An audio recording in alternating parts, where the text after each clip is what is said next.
Hi hello welcome back to my channel crazy creations. అందరు ఎలా ఉన్నారండి? బాగున్నారా? నేను కూడా చాలా బాగున్నాను. మీరు ఎలా ఉన్నారో నా కమెంట్ సెక్షన్లో చెప్పేసేయండి. ఈరోజు వీడియో ఏంటో మీకు అర్థమైపోయింది కదా. సో వడలు ఎలా చేయాలో, అంటే వడలు అందరూ ప్రతి ఇళ్ళలో చేసుకుంటారు, కానీ నేనేంటంటే రోట్లో నూరి ఎలా చేయాలో చూపిస్తాను. చూసేద్దామా?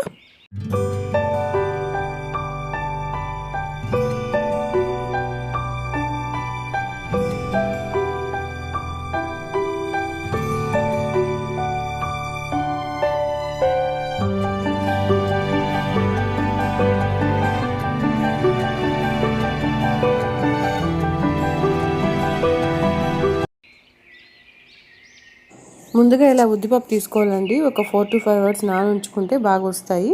ఇలా మనకు ఉబ్బితే బాగా పొంగి బాగా వస్తుందండి. నేను ఇంకా రోట్లో రుబ్బేసుకుంటానండి.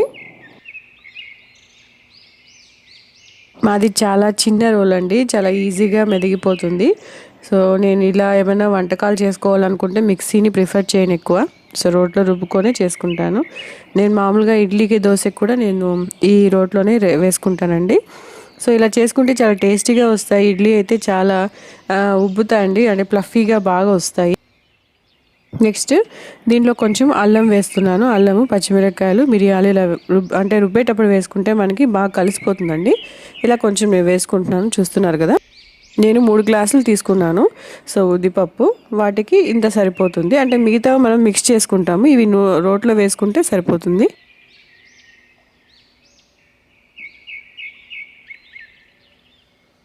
ఇలా రుబ్బేసుకోవాలండి. అంటే మరీ నున్నగా నూరుకోకూడదు, కొంచెము అంటే మీకు తెలిసిపోతుంది కదండి వడపిండి ఎంతవరకు రుబ్బుకోవాలో అంతవరకు రుబ్బుకొనేయాలి.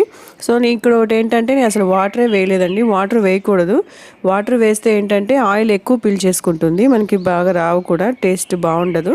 నేను వాటర్ వేయకుండానే రుబ్బేస్తున్నానండి.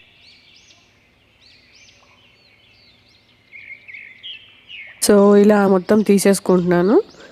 ఇంత వచ్చిందండి. నేను ఇప్పుడు దీన్ని ఎలా మిక్స్ చేసుకోవాలో అంత చూపిస్తాను. సో వీటిలో నేను ఇలా ఒక 3 ఆనియన్స్ కట్ చేసుకున్నాను, పచ్చిమిరపకాయలు, అలానే కొత్తిమీర, కరివేపాకు ఇలా సన్నగా తరిగి ఉంచుకున్నాను. నెక్స్ట్ ఇలా కొంచెం తీసి ఫ్రిడ్జ్లో ఉంచేసుకున్నానండి. సో ఫ్రిడ్జ్లో ఉంచుకొని మిగతా అది నేను కలిపేసుకుంటాను.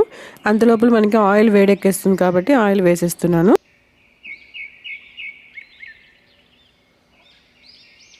సో దీంట్లో సోడా అవసరం లేదు, కానీ కొంచెం వేసానండి.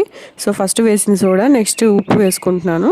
మనము రుబ్బేటప్పుడు కల్లుప్పు కూడా వేసేసుకోవచ్చు, ఇలా కూడా వేసుకోవచ్చు.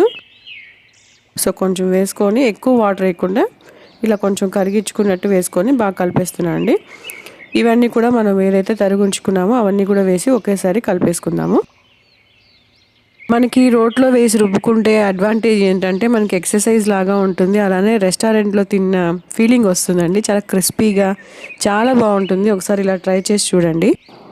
ఇక్కడ ఒక టిప్ అండి, మనం రుబ్బిన వెంటనే మనము చేసుకోకుండా ఫ్రిడ్జ్లో 2 hours పెట్టుకొని చేసుకుంటే చాలా టేస్టీగా, చాలా అంటే ప్లఫీగా, క్రిస్పీగా అన్ని రకాలుగా వస్తుంది. ఒకసారి ట్రై చేయండి. అలాగా ఇవన్నీ బాగా కలిపేసుకోవాలండి.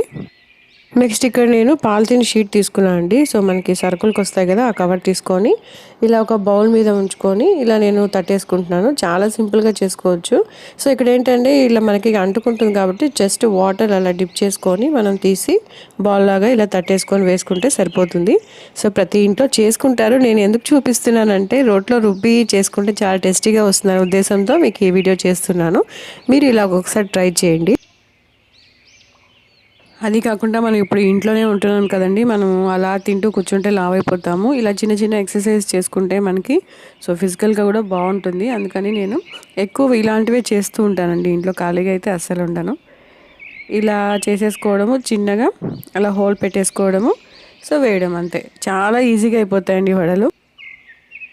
ఇలా చిన్న చిన్న బాల్స్ లాగా తీసుకుంటే మనకి బాగా వస్తాయండి. పెద్ద పెద్ద తీసుకున్నా ఎక్కువ టైం పడుతుంది ఉడకడానికి, అదే ఏమంటారు, కాలడానికి. సో మనకి ఇలా చిన్న చిన్నవి తీసుకుంటే బాగా త్వరగా కూడా అయిపోతుంది.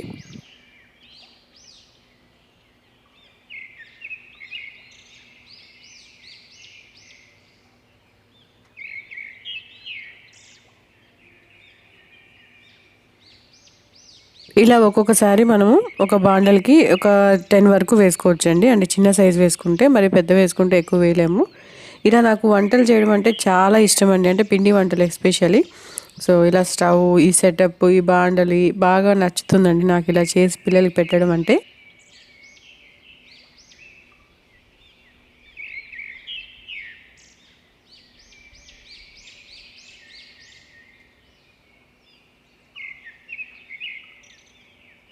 చూస్తున్నారు కదండి, ఇలా గోల్డెన్ బ్రౌన్ కలర్లో వస్తే ఇంకా మనకి ఇంకా రెడీ అయినట్టు. ఇంకొక విషయం అండి, సో హైలో పెట్టుకోకూడదు, అలాగని లోలో పెట్టుకోకూడదండి. సో మీడియం ఫ్లేమ్లో పెట్టి చేయాలి. లోలో పెడితే ఏమవుతుందంటే ఆయిల్ ఎక్కువ తీసేసుకుంటుంది. అలా హైలో పెడితే సో వెంటనే పైన లేయర్ అంతా బ్రౌన్గా అయిపోతుంది, కానీ లోపల పచ్చిగా ఉంటుంది. అలా మనము చూసుకోవాలండి, మీడియం ఫ్లేమ్లో పెట్టుకొని చేసుకోవాలి. చూస్తున్నారు కదండి, రోట్లో రుబ్బిన దానికి అడ్వాంటేజ్ ఏంటంటే మధ్యలో పప్పులుగా కనిపిస్తుందా మీకు? సో దానివల్ల ఏంటంటే చాలా టేస్టీగా ఉంటుంది మనము తినేటప్పుడు. అదే మిక్సీకి వేసుకుంటే మనకు ఆ ఫీలింగే ఉండదండి అసలు.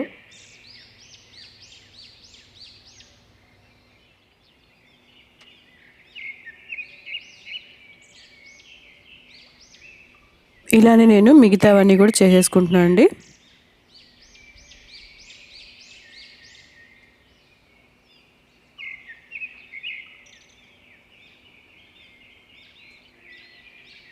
సో అయిపోయిందండి, ఇంకా మనం సర్వ్ చేసుకుందాము. చూస్తున్నారు కదా, ఇలా చేశానండి. అంటే ఎర్రకారంతో చాలా బాగుంటుందండి, చట్నీతో కూడా బాగుంటుంది. సో మన ఇష్టం, మనకి ఏ టేస్ట్ బాగుంటుందో దాని తగ్గట్టు మీరు చేసుకోండి. సో ఇలా ఊరికే అరేంజ్ చేశాను పచ్చిమిరపకాయలు పెట్టి. నేను పచ్చిమిరపకాయలు ఏం నంచుకోనండి, ఊరికే డెకరేషన్ కోసం పెట్టాను, గ్రీన్ బాగుంటుంది కదా అని. చూడండి ఎంత బాగా అనిపిస్తుందో. మీరు ఒకసారి డెఫినెట్గా ట్రై చేసి నాకు ఎలా వచ్చిందో కమెంట్ సెక్షన్లో చెప్పండి. సో ఇదండి ఈరోజు వీడియో. ఈ వీడియో మీకు నచ్చితే లైక్ చేయండి, షేర్ చేయండి, మీ ఫ్రెండ్స్కి ఫార్వర్డ్ చేయండి. కొత్తగా చూసేవాళ్ళు సబ్స్క్రైబ్ చేసుకోండి. Thanks for watching.